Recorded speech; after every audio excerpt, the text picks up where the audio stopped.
a sisterhood of the bottomless mimosa.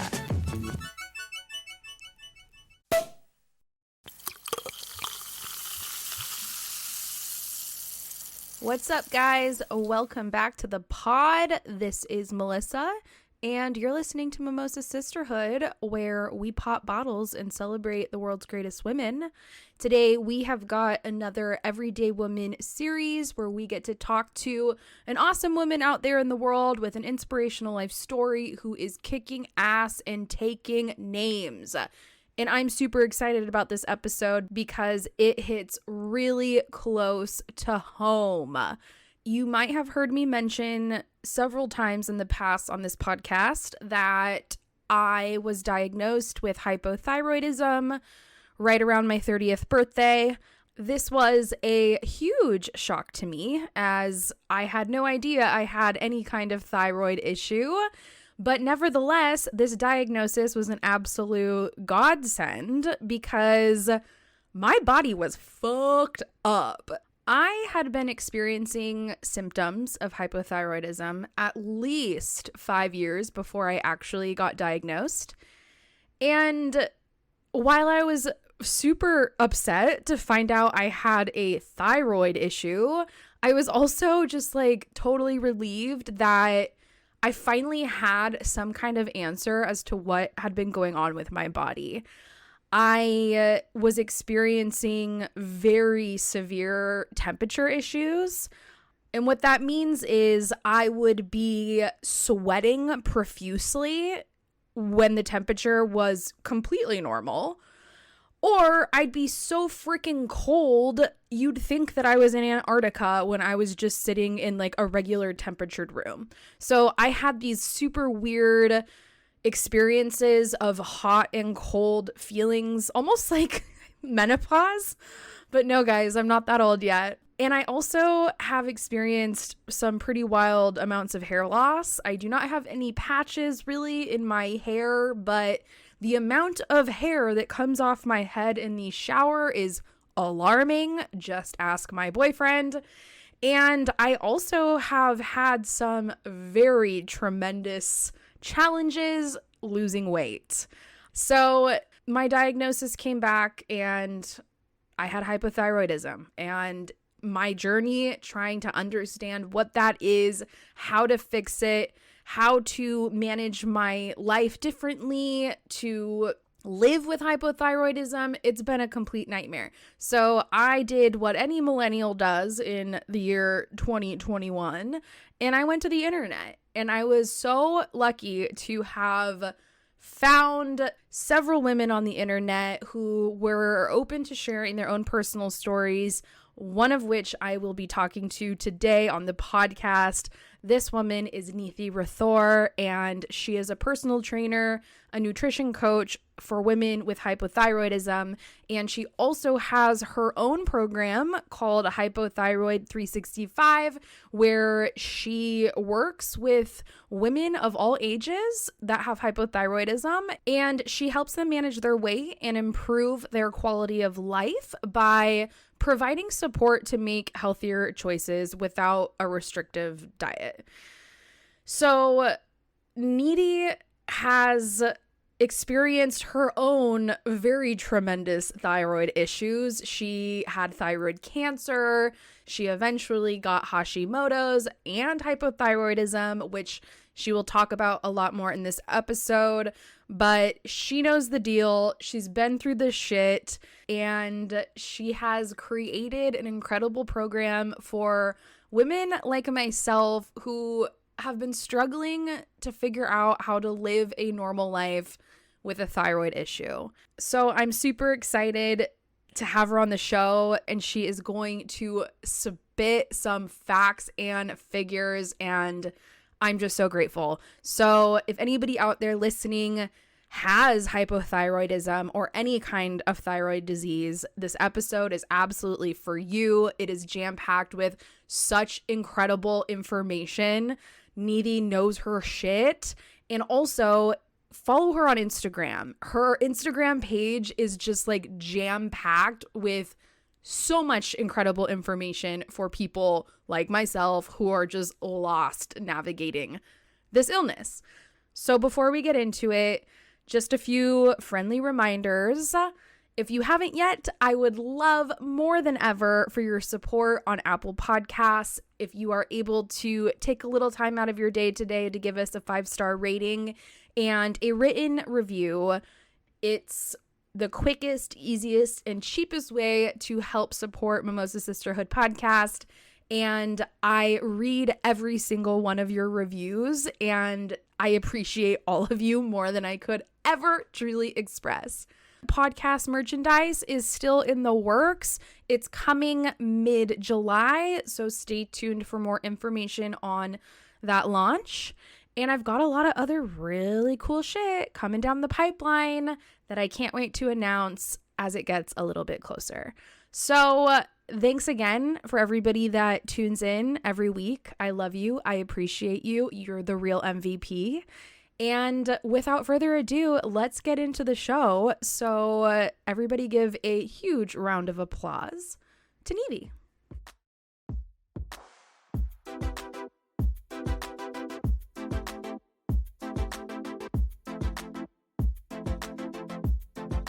Welcome to Mimosa Sisterhood podcast. I have been looking forward to this for a month, and I'm just so happy that you're here. So thank you so much for taking the time to be here on the show. Super excited. Thank you for having me. Absolutely. So I was thinking about doing like a little intro on my own to tell people who you are, but I feel like it would be better for you to just introduce yourself and just tell everybody who you are, what you do, and then we'll get into your story because I have been so excited for this. I've been looking for somebody like you in my life for 2 years, so I don't even want to waste any time. I just want to let you dive in. Yeah, absolutely. So I am a hypothyroid sister, and currently, profession-wise, I am a fitness and nutrition coach for women with hypothyroidism. And this really came to be after my own diagnosis and journey with hypothyroidism, Hashimoto's, and thyroid cancer, which I've been on now for about 13 years. Crazy. It's been 13 years. That is a long time. Oh my God. So I've actually, in the previous episodes of my show, I've mentioned very briefly about my hypothyroid diagnosis that I got when I was around 30 years old. And I've also mentioned on my show how I really struggled with getting support from my general practitioner. And it's just been a hard journey over the past couple of years trying to figure out what's going on with my body.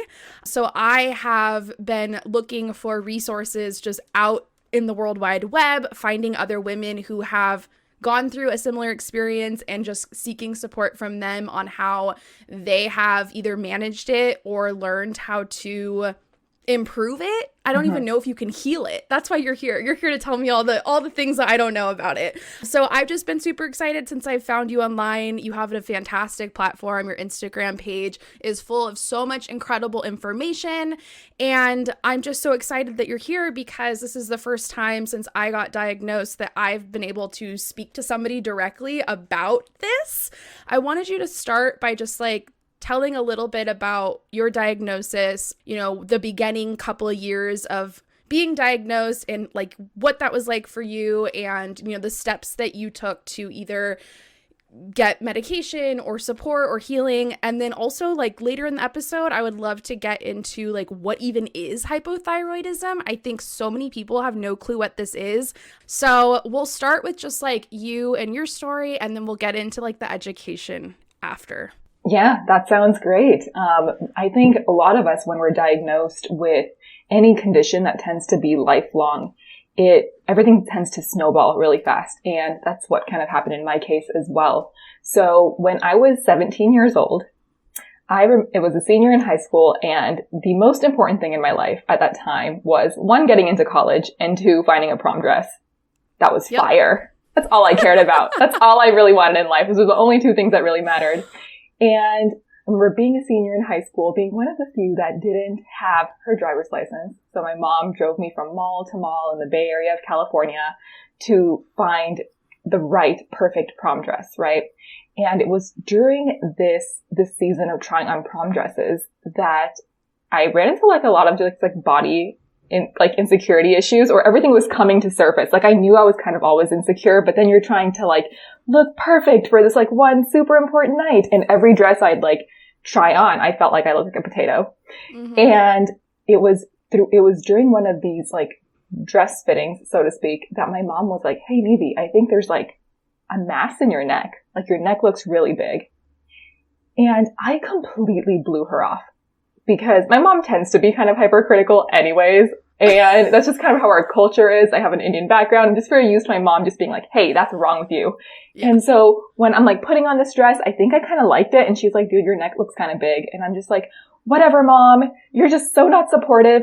Everything's fat. My neck is fat. My arms are fat. Like everything. I'm just never going to find the perfect dress." I completely wrote her off. And so prom was done. I went off to college. I went to UC San Diego.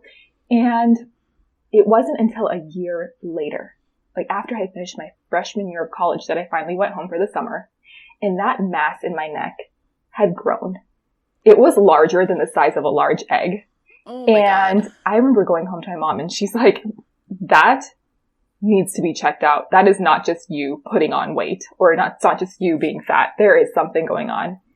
And I guess I just never really had noticed. I think that especially with me at that time in my life, I was just so hypercritical that I couldn't find one thing I liked about my body. So even if there was a mass in my neck, I just didn't notice it. I just attributed all my problems to me being fat. Mm-hmm.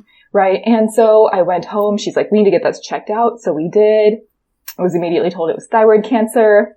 Had I listened to my mom the first time she brought it up during prom dress shopping, when it was like, yay, big, like barely anything, I think things could have been better. But you know what? It is what it is. So I really just followed my doctor's advice. They said the first thing we need to do is like get you under the knife, like surgically cut out this mass that we have. And so we did that. The recovery was kind of horrible, but not too bad because I was home for summer. And that led to my hypothyroidism diagnosis and my Hashimoto's diagnosis as well. Interesting. So the surgery wasn't so bad, right? I like kind of went under, got this mass cut out, and it turns out that like this tumor had grown over the majority of my thyroid. That's like having me to get most of my thyroid removed so that it wouldn't grow over like the remaining 25%. And so that led to a hypothyroidism diagnosis because most of it got removed. And it wasn't the recovery from the surgery that was bad. It was more so the condition that you're left with lifelong as a result of not having the majority of your thyroid afterwards. So one quick question I have is, thyroid cancer is not always the cause for hypothyroidism or other thyroid type issues, right? They're separate problems, but they can also come as one. Exactly. Okay. So hypothyroidism is pretty much a sub-functioning of our thyroid gland. So some people could just naturally have a slower thyroid due to genetics or something else that's hormonally related. In my case, I think growing up, I had an okay thyroid and then I had most of it removed. And so I had a sub-functioning thyroid as a result of the surgery. Got it.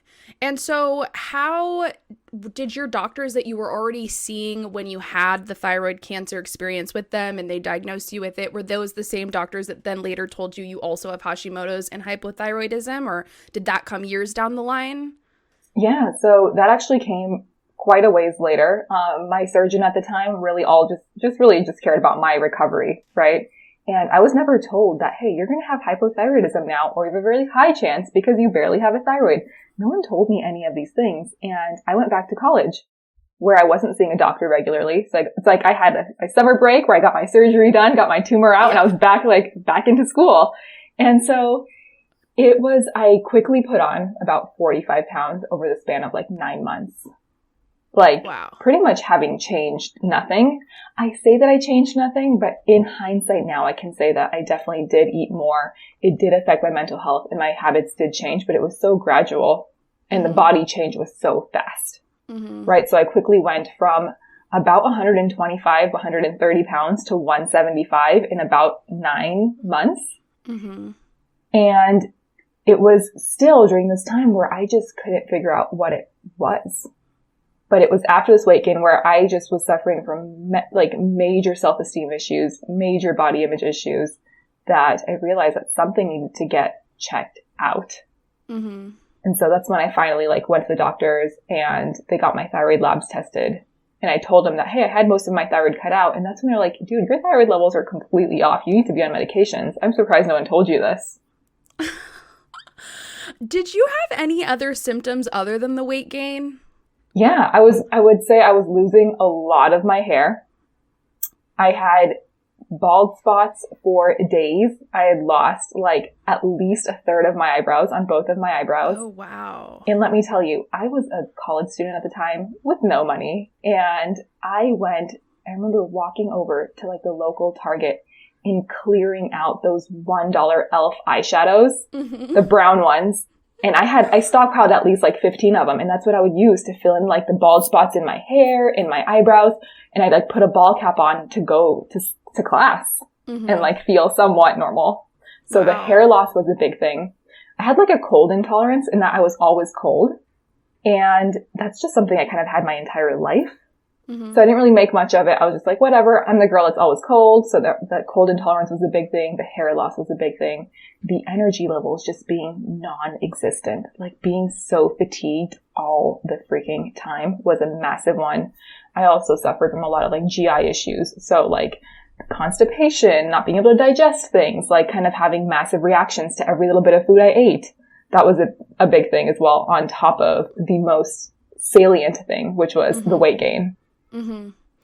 So I have a lot of questions about when the doctors finally told you like, hey, you have hypothyroidism. But before I ask you those, I wanted you to briefly just explain to the audience, like, what is hypothyroidism? What does that mean? There's also a hyperthyroidism. There's also Hashimoto's. There's Graves, and they're like all in a sense related to the thyroid. So if you were able to just give like a brief overview on what those are and the differences. Yeah, absolutely. That would be awesome. Yeah. So first off, I primarily work with women that have hypothyroidism. And this is because women are 5 to 8 times more likely to be diagnosed with hypothyroidism than men.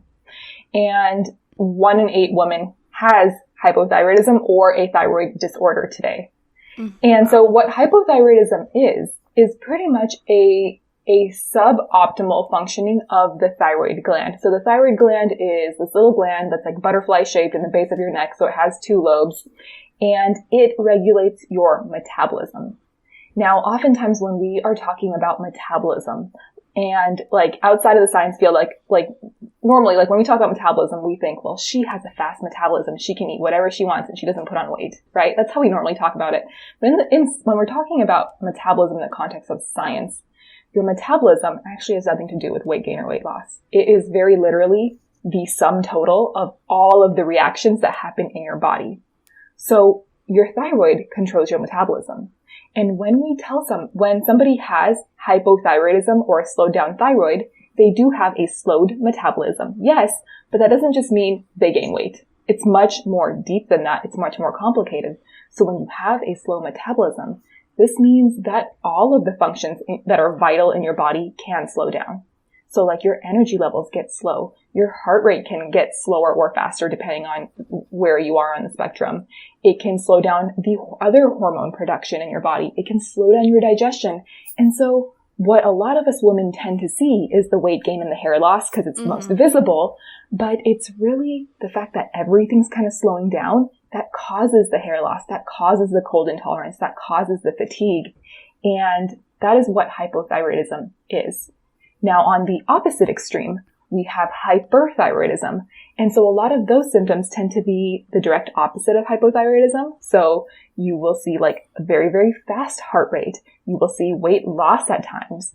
And it's, when it comes to diagnoses, sometimes I hear clients and people on Instagram say like, I just wish I had hyperthyroidism. I wish I could just lose weight. But it's, when it comes to diagnoses, one, you do not want to wish that because every condition comes with its own set of maladies, of symptoms that are just absolutely horrible. We want to be in a good, normal place. Weight gain and weight loss is just not the most important thing in the world. And they both come with like their own whole host of symptoms that can be very life consuming. Right. So that's kind of what hyperthyroidism is. It's just an active functioning of the thyroid that can result in weight loss. So that's hypo and hyper. Now, on the other hand, we have Hashimoto's. So Hashimoto's thyroiditis is pretty much an autoimmune form of hypothyroidism. So the best way to describe this is imagine that we have these little soldiers in our body called antibodies. All right, so they're kind of there ready for battle. And ideally, your antibodies are there in our bodies to fight off like the bad guys. But when we have an autoimmune condition, basically what that means is that these little soldiers in our body kind of went rogue and they're attacking its own, like something that's on its own side. And in this case, our thyroid. So these little soldiers that should be for you kind of go against you. They can attack your thyroid, thereby making you hypothyroid. Mm-hmm. But just because we have antibodies present, just because we have these soldiers present, doesn't mean that they're always actively attacking your thyroid. And that is what the difference is between us having a flare-up and having hypothyroidism versus just having antibodies present, which are kind of dormant. Mm-hmm. And I think that distinction is really important because I think a lot of sisters will feel very dismissed by their doctors, or sometimes it's very scary to get your lab results back and see that your antibodies are so freaking high. And you're like, why isn't my doctor talking to me about this? And what we want to do when we have high antibodies is look at our thyroid labs. If your thyroid labs are in an optimal place and you have high antibodies, what this means is that you have those little soldiers, but they're not doing anything bad yet, but we want to continue monitoring that. So that's kind of the autoimmune form of hypothyroidism, the slowdown of the thyroid. And then we have Graves' disease, which is something I'm not too well versed on, but it pretty much is the opposite of Hashimoto's. It's also an autoimmune form of hyperthyroidism. So pretty much it's an autoimmune condition that causes the speed up of your thyroid gland, again, which also comes with its own host of issues. So we never want to like swing into hyper either. Yeah. So you brought up the lab tests, and that's something that I had done. So basically when I actually went to my doctor to find out if I had a hormone disorder because I have a skin condition called melasma. And I had heard somewhere that it might be related to my hormones, so I should get my hormones levels checked. And so they did a blood test and they were like, oh, your hormone levels are fine, but you have hypothyroidism. And I'm like, what the heck is that? So of course I did my own research on like, what is this data telling me? What do my lab results mean? There's all this stuff that they're looking at and measuring, and I don't know really what it means. And so just in my own personal research, I had read a lot of conflicting reviews on just the lab testings in general and the scale of which that you're being tested on. And that some people think that the scale is too broad or not broad enough. And so there are a lot of people that aren't being diagnosed with the condition because the scale system's off, and so people are being told they either have it when they don't or they don't when they do. Do you have any thoughts on that, or have you looked into anything like that, and what have you found? Yeah, absolutely. I completely understand the frustration about this as a patient, right? And there's a lot of people on the internet right now talking about, well, like, even if you're in the normal range, you could still be off. And like, there's normal and there's optimal. And I understand where these people are coming from. And this confusion simply arises from the fact that the medical community doesn't agree on what constitutes a truly low functioning thyroid and how and when to prescribe medicine. There isn't anything nationwide or even worldwide that says, okay, this is the cutoff point. Right. And I think when it comes to things like blood pressure, for example, we're all aware of like the 120/80. It's kind of like something we hear all the time, but there isn't a set number like that for thyroid issues. So the range tends to be quite wide. Right. And I think the more research that we do, we all come across like optimal levels versus normal levels. And it can be really confusing. It can be very jarring.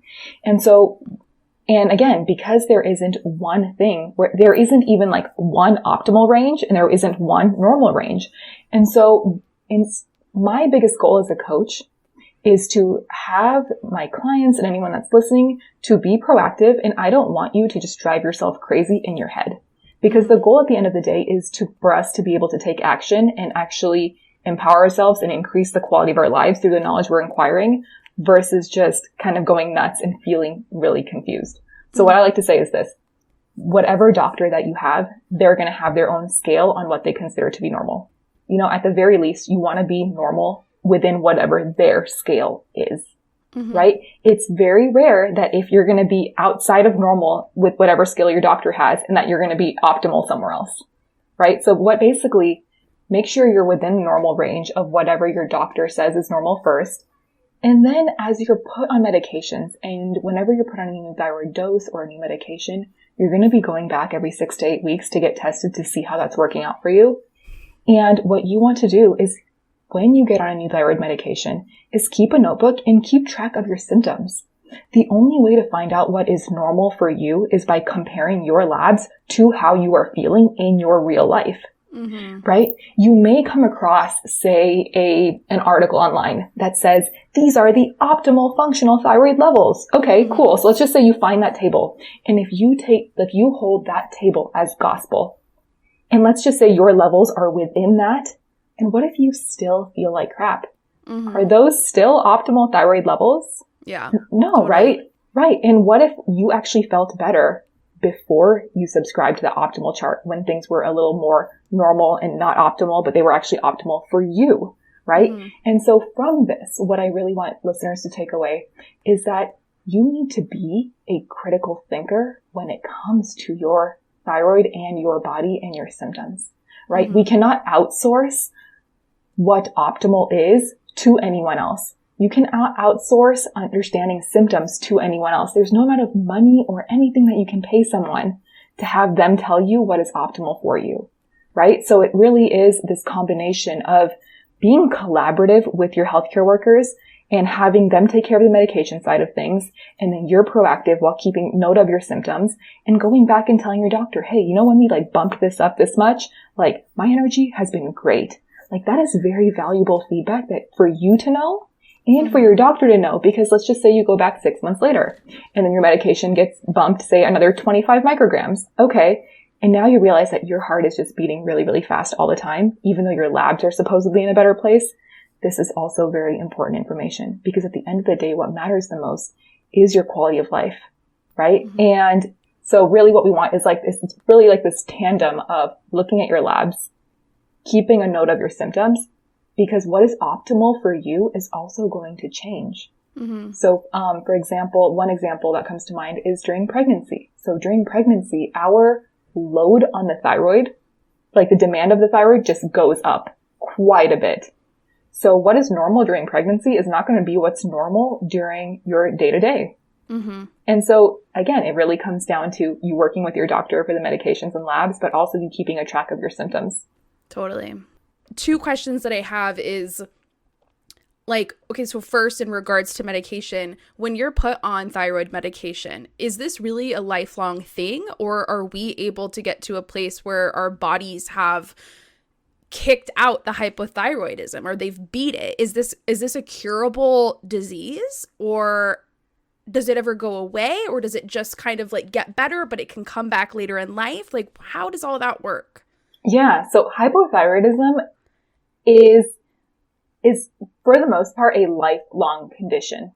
Now, one of the things that boils my blood more than anything are people online that talk about how they can help you reverse your hypothyroidism and have it go away or get you off your medications. And so I like to, again, simplify things so that everyone can understand them. So let's put it like this. Let's just say if you're a really, really fatigued person and you're running to the ground because you have a million things on your plate and you are just tired, you couldn't be more tired, right? If you found someone online that's hey, I'm going to give you the energy of a million suns, and I'm going to do it overnight, it's kind of fishy, right? Because you are aware of the fact that, hey, it's these 50 million things on my plate that are causing me to be tired. So how are you going to give me all this energy without giving me any kind of crazy energy drinks or all of these things? And so with hypothyroidism, your thyroid is suboptimal in its function. What this basically means is that it's not producing enough thyroid hormone to go and be distributed to all of the other cells in your body that need this, right? Because we said your metabolism affects your entire body. So there just isn't enough thyroid hormone to go around, right? And if we don't have enough thyroid hormone to go around to our entire body, it can raise the risk for a whole host of other issues. For example, elevated cholesterol, heart problems, peripheral neuropathy.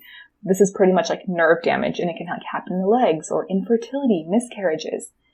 These are some things that can possibly happen if we don't get the thyroid hormone to where it needs to be in our body, and we need enough to go around. So basically, can it be cured? Can it be not? Hypothyroidism, it really depends on your case. So for example, a lot of women are diagnosed with hypothyroidism, say during pregnancy. And that's because hormones are kind of all over the place. Mm-hmm. And so they'll just have pregnancy hypothyroidism. Some people will get it postpartum, and it really depends. But what I like to say is there isn't anything that you can eat, so to speak, or that you can just consume that's natural to make more thyroid hormone, mm-hmm. right? There isn't quite exactly a supplement that you can just take that'll boost your thyroid levels to the point where you don't need to be on medication. So let's just compare it to a common deficiency, say iron. A lot of women are iron deficient. If you go to their doctors and they tell you that you are iron deficient, and you in theory could go about this a couple of ways. You could take an iron supplement to get back to normal, or you could also start eating more iron-rich foods to boost your iron levels, right? And you can eventually wean yourself off the supplement and just have a bunch of balanced iron-rich foods, and you can be okay. But hypothyroidism doesn't work like that. There's nothing that you can really eat that just directly correlates to more thyroid hormone, mm-hmm. right? But there's a lot of people that talk about the fact that you can just increase thyroid hormone production, which is false. There's actually no science around this. And so the thing is, it really depends. You could have hypothyroidism lifelong. It really depends on where you are. But the way that I like to look at hypothyroidism and my relationship with my medication is that I don't care if I'm on medications or not. What I care about is that my deeper health and my deeper body is in a good place so that I can live the life that I want to live like a normal person, right? It's so easy to fall into this web of, I want to get off thyroid medications. Mm-hmm. This sucks. I don't want to take a pill forever. And I get it because I felt like this for so long. I just wanted to get off thyroid medications. But when I was so hyper focused on getting off medications, I was not at all looking at my quality of life or anything else. Mm-hmm. Right. Totally. So today, all I care about is that everything is functioning well so that I can live well. Whether that's on medication or not, I don't really care. Yeah. Yeah. My life has gone from complete garbage to really great since I've been on my medication. So almost all of my symptoms are gone. I still have a strange temperature issue, but a lot of other things are pretty much fixed for the most part.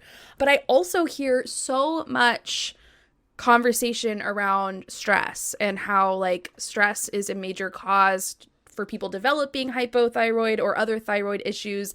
And there's so many remedies of ways to eliminate different types of stress from your life, where I was reading down to you have to get rid of all of your house cleaning products, and you have to get rid of your laundry detergent, and different kinds of now you have to drink bone broth 100 times a day. And I'm what in the world? How am I supposed to just live in this bubble and not be a real human? I have to get rid of all these things while taking my medication. And it was so overwhelming for somebody like myself to learn I had it and then be holy shit, I have to change literally 1,000 things in my normal day-to-day life that are just regular for human beings. And all this stuff is stress. My toothpaste is stressing me out and giving me hypothyroidism. What is that all valid, or are these just things that people are talking about? How much weight, how much should I give into this? Right. It's the irony, right? Just just looking at you right now over Zoom and just hearing you talk about this. If these things are causing you stress, what about the stress of actually just talking about these and keeping all this in your head? It's kind of insane. And it's never ending. You can really go down this rabbit hole of research as well. Yeah. So let's rewind a little bit and talk about stress and hypothyroidism first. So when we are hypothyroid, physiological stress that we tend to feel as human beings, the stress of losing your job or the stress of just life and things happening, that's normal, right? We all as people deal with stress, right? It's a normal part of life. We'd probably die without it, right? Mm-hmm. But at the same time, when we have hypothyroidism, our body is under a physiological stress because it doesn't have enough thyroid hormone. Right?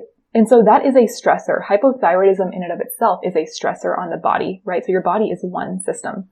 So this is why we take thyroid medication to lessen that stress on your body so it can get what it needs. So there's that. And also hypothyroidism also tends to be correlated with increased cortisol levels. And so cortisol is pretty much just a stress hormone. And so those things tend to be pretty common. One doesn't cause the other, but they are pretty common and they kind of go hand in hand in that like someone that has hypothyroidism usually also has high cortisol curves. Mm-hmm. And so basically here we are, people with hypothyroidism that already naturally have like higher cortisol for the most part compared to your average Joe. And then on top of that, there's the stress of the symptoms that we're experiencing, right? So then there's like the stress of us just like, oh man, like I'm losing all my hair. Like as a woman, that's stressful. Or like, oh man, I'm putting on all this weight. That's stressful. I have no energy. That's stressful. And then you get online and then you do research and you're like, oh my God, this thing causes like fertility problems. Or like, oh shoot, this woman had like 5 miscarriages. Like, is that going to be me? That's stressful. And so we start consuming all of this information in an effort to help ourselves, but it tends to just add to the stress, right? And then we kind of keep going down this again in an effort to help ourselves. So the intention of us doing research online is always positive, right? And then you're like, hey, maybe I should switch like my toothpaste over to a more natural one. That seems doable, right? It's doable enough, right? Like once I'm down with this one, I'll pick up a healthier one, whatever. All right, cool. And then you can like slowly swap over like your deodorant. And then you come across a website that's like, hey, if you only switched over your deodorant and toothpaste, you're not doing enough. Yeah. Here's a list of everything you need to change. Like change out your cleaner, your detergent, your boyfriend, like switch everything, right? Everything. Right? Like what? Yeah, like, and some will go so far as to say like change your job. Like literally whatever it is that like your livelihood, just switch that because your job may be too stressful. And like, where's the line? Right? Where is the line? And you know, so there's 2 ways. Some of these articles and blogs just don't tend to be based in science, period, point blank. And there's a lot of fear mongering that goes on. Basically what I mean by fear mongering is like this idea of like something that really is like the tiniest of problems is really blown up. And then there's an entire article written about it. And it's written and it's sensationalized in a way that like you start worrying about something that would have never crossed your mind. But because of the way this article was written and the words that were used, you feel like, oh man, I am literally killing myself because of the dish soap I'm using. And you believe it, right? And so is there truth to this? Is there ground to this? You know, I will say everything can be toxic and everything can be good for you. And it really all depends on the dose, right? So I will say it's not that like, you know, when it comes to like, say, let's just talk about body washes. Are there body washes that are better for you than others? Yes. Right? But is your body wash, like if you're using like a standard like Dove body wash, because that's what you've used your entire life, like is that going to kill you? Or do we want to change our diet first? Right? And so really the way I like to view things is it's not that your body wash doesn't matter, and it's not that you shouldn't switch over to a more natural one if you can, but it's that everything isn't weighed equally. And we get into this trap of thinking, like when we're consuming research, we feel like everything is weighed equally and that everything is important. And when we think everything to help ourselves is equally important, like if you find 150 things and if you have no way to be able to categorize them in order of importance, then it's like, hey, these 150 things are number 1. Okay, well, good luck trying to tackle those. Yeah. Right? Because then it's just overwhelm and all of these things. And so what I like to teach my clients and what I talk about a lot on Hypothyroid 365 is let's focus on the big rocks first. Let's focus on the big dial movers, like I like to call it. It's like the big rocks or like the dial movers, the 3 to 5 things that are going to make the biggest difference first. And then if you get the dial movers or the first, like again, the 3 to 5 things right, you can help yourself like 80%. And the remaining 20 is like, yeah, like your makeup or your this or that, but maybe the urgency is not so high. Like maybe you wait to buy the natural blush once your current one is done. It's not as pressing because you know you're taking care of the big rocks. And that's what I really want Hypo Sisters to be able to learn about. That it's not that everything matters or nothing matters, is that everything doesn't matter the same. And that you need to tackle this not from a place of scarcity and urgency, but from this understanding that, hey, this condition is lifelong. Perhaps, and for most of us it is, and that's okay. And how do I take it step by step? Because we can't do everything yesterday. Yeah. Well, tell us about Hypothyroid 365. This is your hypothyroid weight loss company. You have a bunch of clients. Like, tell everybody what goes on in this community.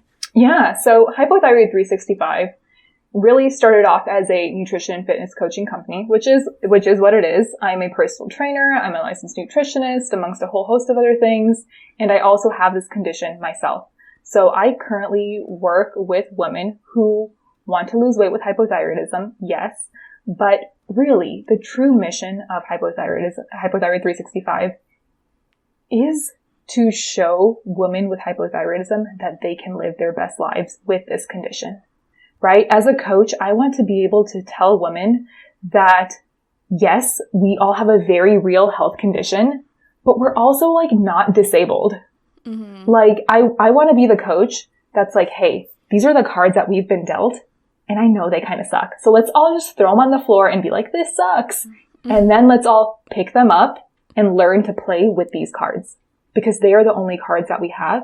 And we have to learn how to play with them because we're playing for the quality of our lives, right? And when you're playing for the quality of your life, like, well, what's the alternative? There really isn't one, right? So basically, in the Hypothyroid Fat Loss Academy, I want to be able to empower women with hypothyroidism. Yes, give them the tools to eat healthier, to lose the weight, also through this lens of understanding that deeper health needs to be the foundation of everything that we do. You know, like I'm sure that you and I all have friends that could just like quit drinking and quit the chips for 2 weeks and lose 10 pounds. And I want to be the coach that tells you like, hey, that's great for them, but we're not those people, right?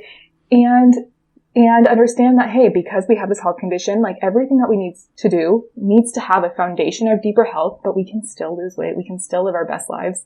And like, what is the most sustainable way that we can do this? Like Sarah over here might be able to do a juice cleanse and not have it affect her metabolism like crazy. But for someone like us, like if you do that juice cleanse and then like, let's just say you lose 5 pounds and then you end up binging as a result of it, and then you convince yourself to do another cleanse, like these highs and lows in our eating, highs and lows in our patterns can not only further slow down our metabolism, but it can also hurt our deeper health in that your thyroid labs can get worse or your medication dosages can go up. And this can actually keep you from living your best life with this condition, right? So yes, we talk a lot about nutrition. We talk a lot about movement, but my whole thing is really to empower my clients, like to live like a normal person and to live with this condition in a way that you're mindful of it, but it doesn't completely take over your life. And this all came to be because I found, again, kind of like you mentioned earlier, like all the research, all the things that you're supposed to do is overwhelming. And it's so easy to feel like a failure when you're not doing all the things. It's so easy to feel like a failure when you feel like you need to be doing all these 500 things and you're only doing 3 of them, right? But I really want to show you, like, what are the most important things that you need to do? Let's do these consistently. And also, that's really what it comes down to, right? Is how can we simplify so that you can take action, right? Because I find that there's enough information on the internet that tells you to turn your entire life around with like the snap of your fingers. And people just make it seem like it's so normal. Like oftentimes when you Google articles, you'll see like, hey, quit sugar and you'll feel great. Okay. Like just like telling someone to quit sugar is just like one little bullet. Like it just happens like a light switch. Like, okay, to tell somebody like to never eat processed sugar again because it's the worst in one article, like you think that's just how it works. Like behavior change doesn't work like that. Habit change doesn't work like that. But what that does do is it builds this fear around sugar. So now that you've read this article that tells you stop eating sugar, like no one actually executes. It doesn't just happen like that. But instead now every time you eat sugar, there's a guilt. There's a shame of I shouldn't be eating this. It's hurting my thyroid, but I'm doing it anyways. What's wrong with me? Is it my willpower? Is it this? Is it that? Right? And instead, like, I think a much more realistic approach is for us to figure out, okay, well, we all know sugar, processed sugar isn't the best thing in the world and you probably don't want to eat all day long. But how much can we consume? How can we moderate this thing so that you're not always like the sad one at the party avoiding the cake? Mm-hmm. But like, you also don't want to be the one that's like binging once every month because you've just had it, right? Like, how can we find that middle ground? How can we find that middle ground between like brain shutdown mode where you're eating all the things and like complete deprivation and restriction? Yep. Right? And there's not enough people talking about that middle ground. And that's where we want to live. And that's why the Hypothyroid Fat Loss Academy came to be, because a lot of the recommendations right now on the internet about Hypothyroid 365 tend to be so black and white. And that is just not how we operate. Mm-hmm. Like, that's just not how humans operate. That's not how we change our habits. And that's also not how our bodies operate. No. So you mentioned earlier there being like 4 to 5, like, I think you called them like dials that move. Would you say that those dials are different for every client that you might have? It varies among person and you work with that person directly to decide what those look like for her? Yeah, so definitely there is personalization, but there's also like some universal things that apply to everybody. So whether I have a weight loss client or a woman who is 6 months pregnant that joins the academy, they obviously have different goals. One might want to lose weight, one just wants to be healthy. But a lot of the fundamentals still come into play. So for example, the fundamental of mostly like eating more minimally processed foods and fewer highly processed foods.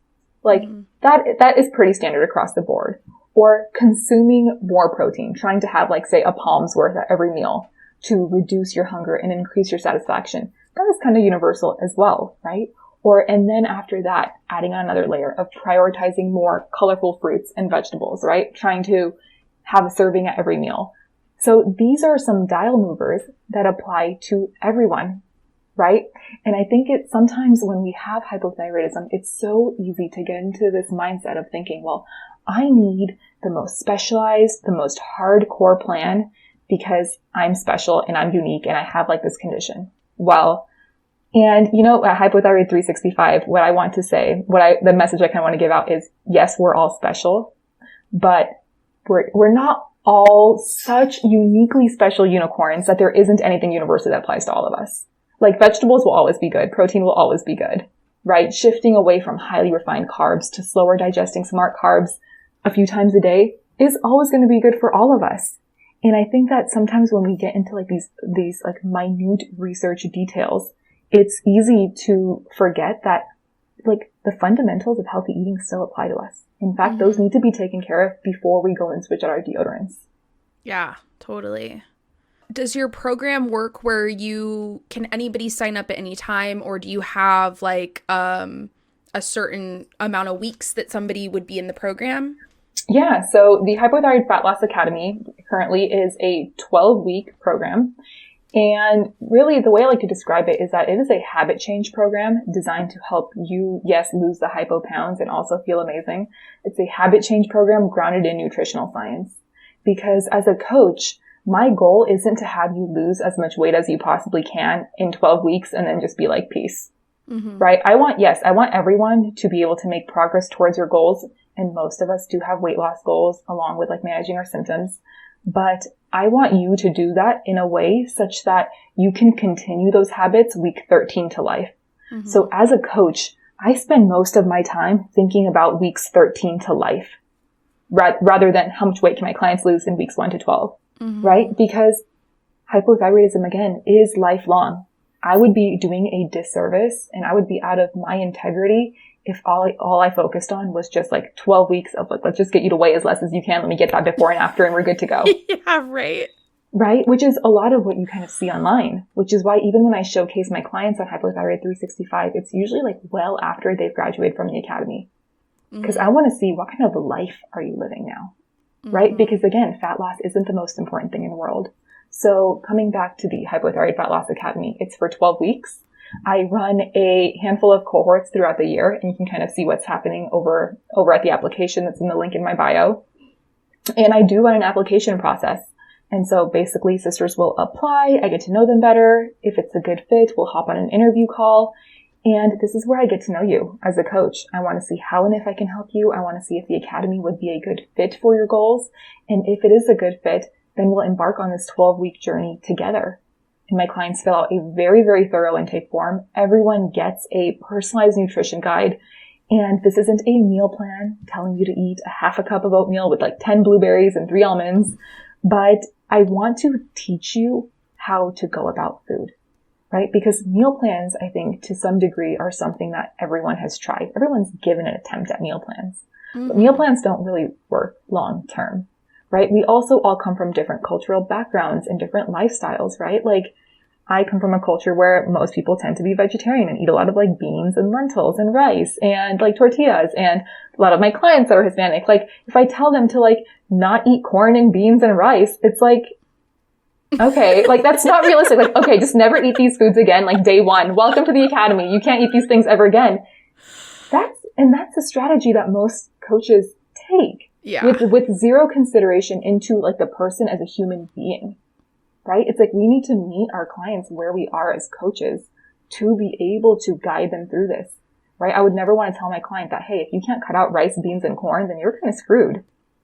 Because that affects them. Like, let's focus on everything else that we can do. And also, like, the amount of rice, corn, and beans you're eating matters too. Like, let's take a look at where you are. It's not so black and white, right? And so in the academy, everyone does get personalized recommendations. I want to teach you the how and why, and the mindset on how you want to approach food, how you to approach eating, because there's a lot of people that are just telling you what to do without the how and the why. Mm-hmm. And at the end of these 12 weeks, I want my clients to be critical thinkers, to be able to coach themselves. And I never want to tell you what to do without the how and the why and my reasoning behind it. Because it's imperative that you know this, because you have this condition for life, right? And if we don't understand why we're doing something, like, we're not going to stick to it for very long.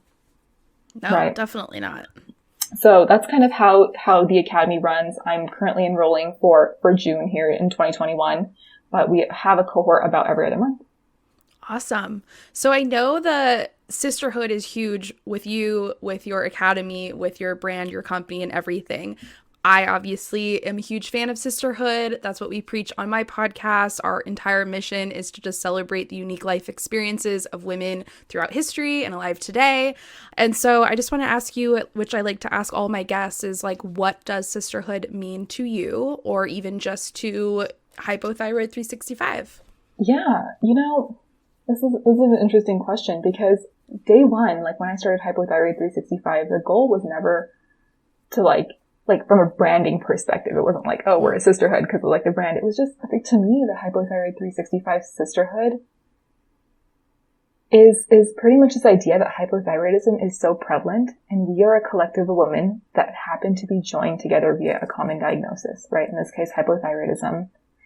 And I want all of us to have the mindset that even though this condition may not be ideal, that we can learn to play with the cards that we've been dealt.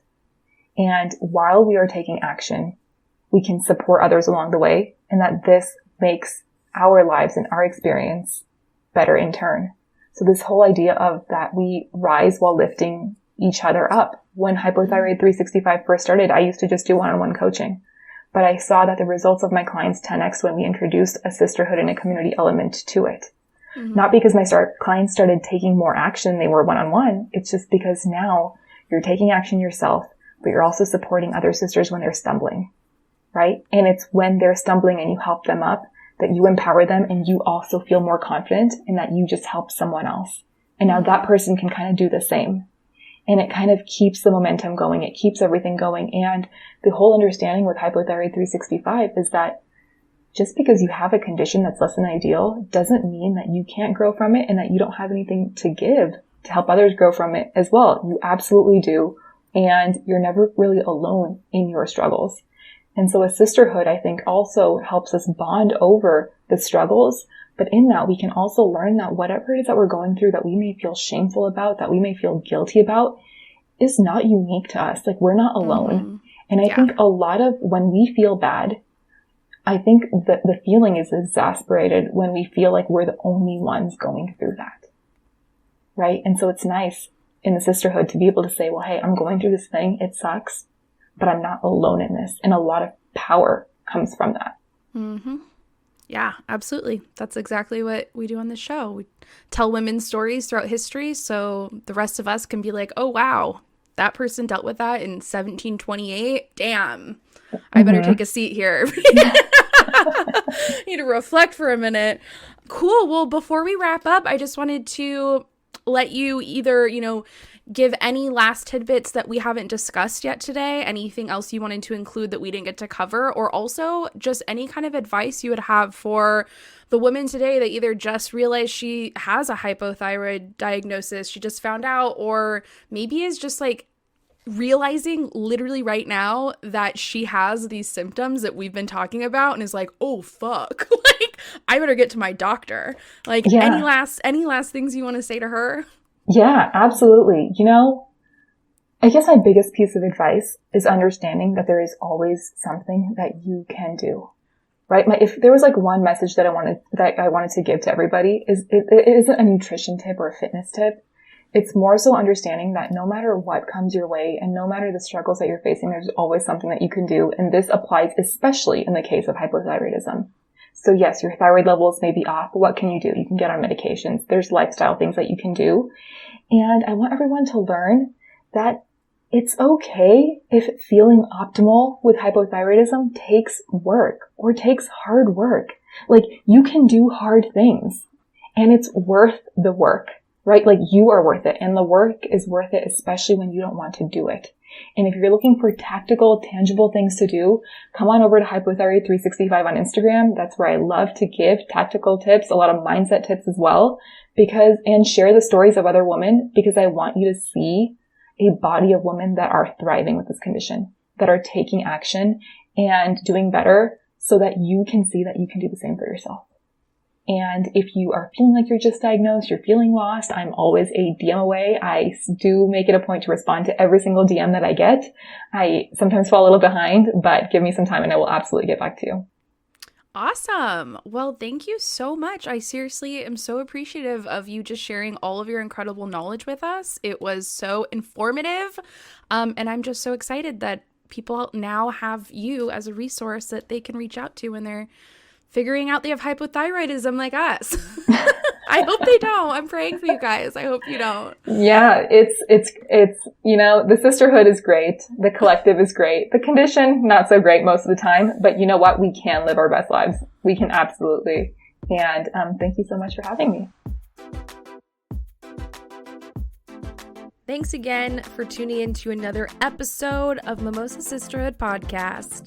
I hope you guys enjoyed this episode and walked away with quite a bit of very beneficial information. And I pray to God none of you have hypothyroidism or any thyroid disease. But if you do, I hope this episode was very informative or has been very enlightening and has inspired you to book an appointment to get your blood drawn, because you never know what the hell you might find. Don't forget, we have a podcast phone number where you can call in and leave a voicemail to be featured in a future episode. I'd love to hear your voices, to meet you, to know where you're calling from, how you found the pod, why you love the pod, and maybe a couple shout outs to some women in your life that deserve some special recognition. So if you are interested in calling in and having your voice featured in a Mimosa Sisterhood episode, you can call 562-270-4914. That is 562-270-4914. All right, guys, thank you again. That's all from me, and I'll be seeing you next week. Bye.